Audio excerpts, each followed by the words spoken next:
Christ దిలో ఈరోజు దేవుడు మనకిచ్చినటువంటి వాగ్దానం ఏంటంటే ద్వితీయోపదేశకాండము 11వ అధ్యాయము 14వ వచనం. మీ దేశమునకు వర్షము అనగా తొలకరి వానను కడవరి వానను దాని కాలమున కురిపించెదను. ఆమెన్. కొన్నిసార్లు మనం దేవునికి ఎంతగానో ప్రార్థన చేస్తూ ఉంటాం, కానీ దానికి సంబంధించిన సమాధానాన్ని మాత్రం పొందుకోలేకపోతూ ఉంటాం. మనం ఆశించింది జరగటము ఆలస్యం అవుతూ ఉంటుంది. ఆలస్యం అవుతూ ఉన్నప్పుడు మనం నిరుత్సాహపడతాం, ఏంటి దేవుడు ఇంకా జరిగించడు, ఈ సమయంలో జరిగితే బాగుండేది కదా, ఈ సమయం కల్లా ఆ పని జరిగి ఉంటే బాగుండేది కదా అని మనము ఇదే అనుకూల సమయము అనే భావించి మనం అనుకుంటూ ఉంటాం దేవుడు జరిగిస్తే బాగుండు అని.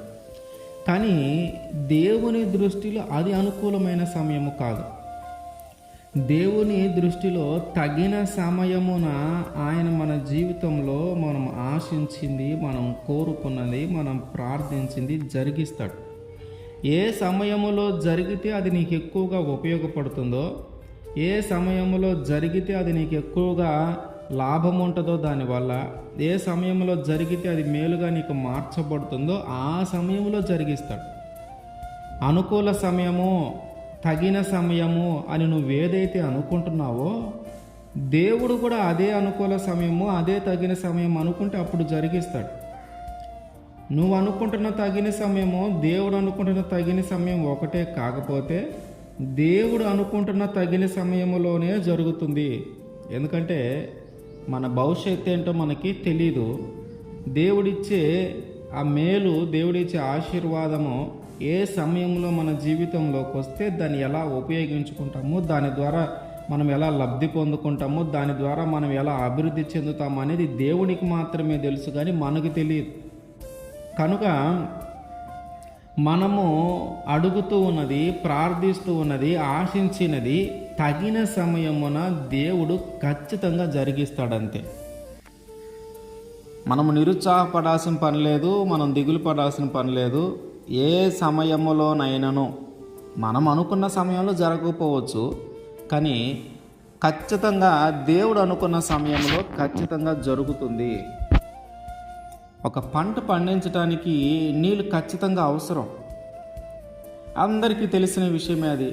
నీళ్ళు లేకుండా పంటను పండించలేము.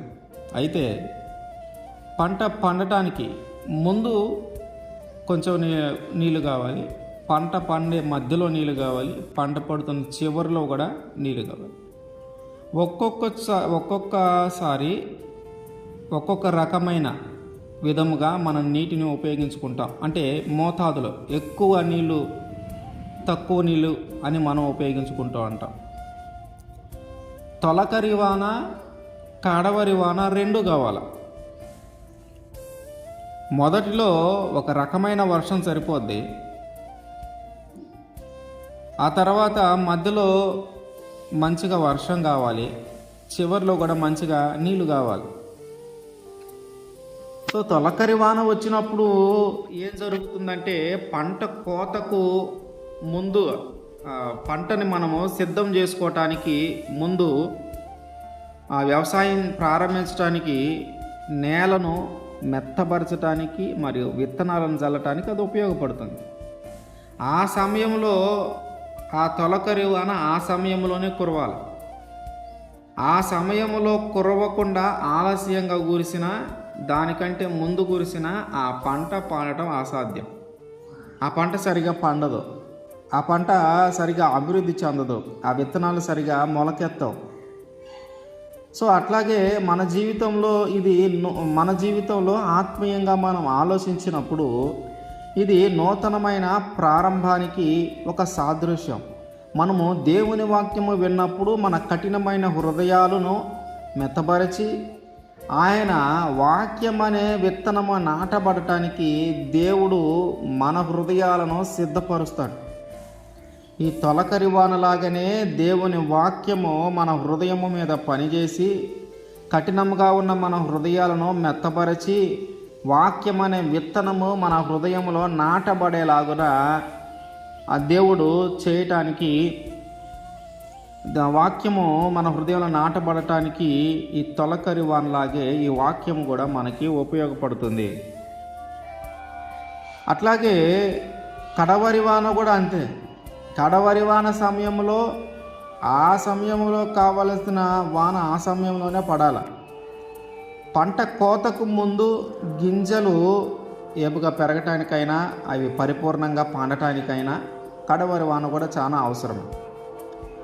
అయితే ఎప్పుడైతే కడవరి వాన ఏమాత్రం తేడా పడినా ఆ పంట మాత్రం చేతికి రాదు.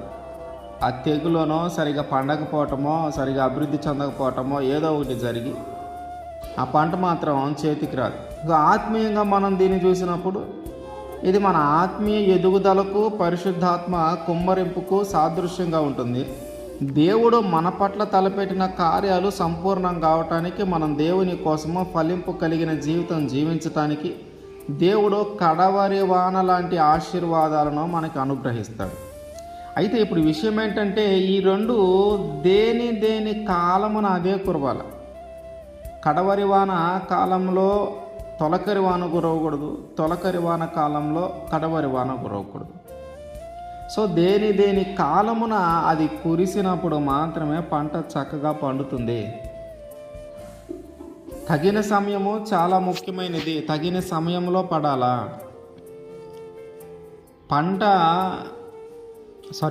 నీరు సమృద్ధిగా అందకపోతే, అంటే తొలకరి వాన సరిగా రాకపోతే, తొలకరి వాన సరిగా వర్షము సరిగా పడకపోతే పంట పండించడమే కష్టమవుతుంది, కరువు వస్తుంది, అనావృష్టి వస్తుంది. ఒకవేళ వర్షం బాగా పడింది, అతివృష్టి అవుతుంది, పండిన పంట వృధా అవుతుంది, ఇప్పుడు కరువు వస్తుంది. అంటే పడాల్సిన వర్షము తక్కువగా పడినా పంటను పండించలేము, కరువు పరిస్థితులు ఏర్పడతాయి. పడవలసిన వర్షము ఎక్కువగా పడినా పంటను పండించలేం, పండిన పంట చేతికి రాదు, అప్పుడు ఆహారం కరువు అవుతుంది, అప్పుడు కరువు వస్తుంది. సో ఎప్పుడైతే దాని కాలమున తగిన సమయమున వర్షం పడుతుందో, తగినంతగా వర్షం పడుతుందో అప్పుడే పంట సమృద్ధిగా పండుతుంది. సో వాక్యం అనే ఆ విత్తనము మన హృదయంలో నాటబడాలి. అది దానికి సంబంధించిన తొలకరి వానలాగా కడవరి వానలాగా దేవుని ఆశీర్వాదాలు మన జీవితంలోకి రావాలి. అప్పుడు మనము కూడా ఫలించి అభివృద్ధి చెందుతాం. అయితే మనం అనుకున్న సమయంలో ఆశీర్వాదాలు రాకపోవచ్చు, మనం అనుకున్న సమయంలో ఆశించింది జరగకపోవచ్చు, మనం అనుకున్న సమయంలో ఆ మేలులు మన జీవితంలోకి రాకపోవచ్చు, కానీ ఖచ్చితంగా వస్తాయి. ఎప్పుడు దేవుడు అనుకున్న సమయంలో వస్తాయి. ఇది తగిన సమయము అని దేవుడు ఎప్పుడైతే అనుకుంటాడో అప్పుడు వస్తాయి. సో తొలకరి వానను కడవరి వానను దాని కాలమున కురిపించేది దేవుడు. నీ జీవితంలోకి ఆశీర్వాదం ఎప్పుడు రావాలి, ఏ మేలు ఎప్పుడు జరగాలి, ఏ అభివృద్ధి ఎప్పుడు జరగాలి, ఏ ఫలింపు ఎప్పుడు జరగాలి అనేది తగిన సమయాన్ని ఇచ్చేది దేవుడు. మనం చేయాల్సింది ఒక్కటే, ఆయన మాటకు లోబడటమే. ఆయనను ప్రేమించి మన పూర్ణ హృదయంతో పూర్ణ ఆత్మతో ఆయన్ని సేవిస్తే చాలు, ఆయన మాట వింటే చాలు, ఆయన మాటకు లోబడితే చాలు. మన జీవితంలో రావాల్సిన ఆశీర్వాదాలను ఏ సమయంలో రావాలో వాటన్నిటిని ఆ సమయంలో ఆయన మనందరి జీవితాలలో జరిగించునుగాక. ఆమేన్.